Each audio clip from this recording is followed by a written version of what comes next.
bisan unsa palagi mahitabo o tanaw bisan unsa pay mahitabo kay interesado kay si Lord sa imo, kay naa pay daghang tahas nga wala pa natuman, wala pa na materialize. Iya kag yung i-preserve lagi kay kontrolado niya ang tanan. Amen. Pakpakan nato ang Ginoo.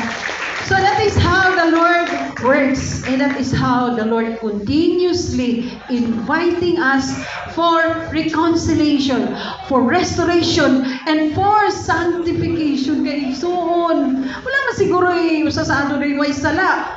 But the process of the Lord continuously working in order for us to be sanctified. Kay ang process of sanctification naa diri sa kalibutan igsoon.